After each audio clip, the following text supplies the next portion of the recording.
Secrecy was so tight that all 7 primary participants were cautioned to use only first names to prevent servants from learning their identities.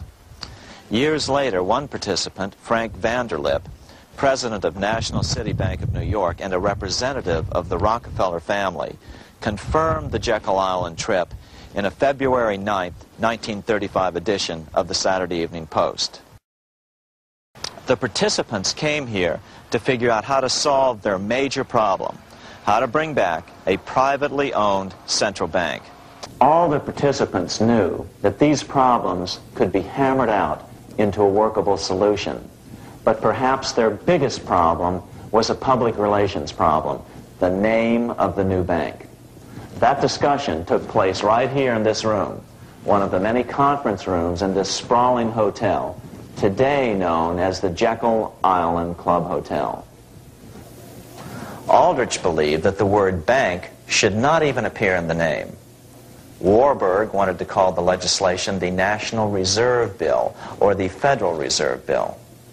The idea here was to give the impression that the purpose of the new central bank was to stop bank runs, but also to conceal its monopoly character. After 9 days at Jekyll Island, the group dispersed. The new central bank would be very similar to the old Bank of the United States.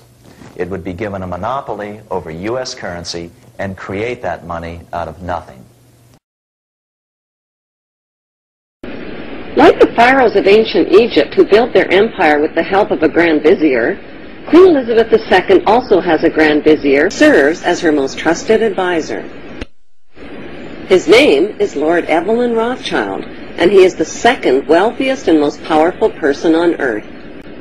He is also Lord of the world's financial capital, the city-state of London.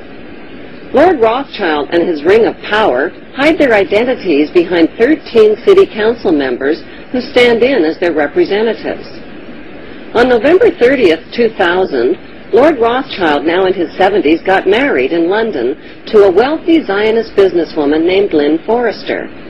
The couple then jetted to Washington and spent their wedding night in the White House.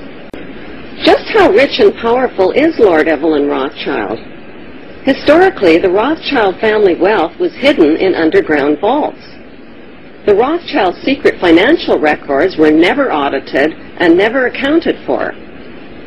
Their family-commissioned biographies give the illusion that their family fortune has dwindled, but researchers estimate their wealth at close to $500 trillion, more than half the wealth of the entire world.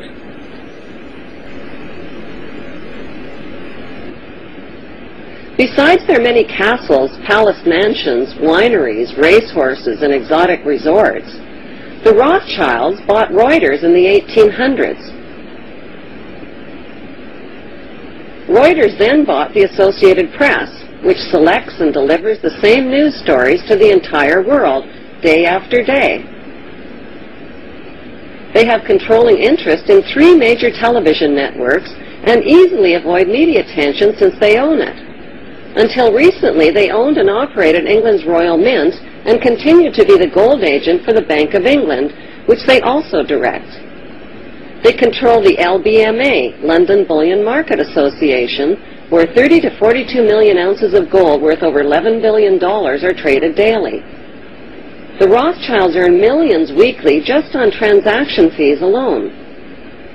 They also fix the world price of gold on a daily basis and profit from its ups and downs. Over the centuries, the Rothschilds have amassed trillions of dollars worth of gold bullion in their subterranean vaults and have cornered the world's gold supply. They own controlling interest in the world's largest oil company, Royal Dutch Shell.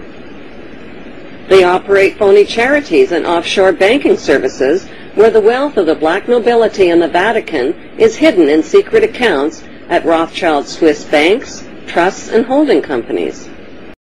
How did Evelyn Rothschild become the filthy rich Grand Vizier to Queen Elizabeth II and godfather of the black nobility?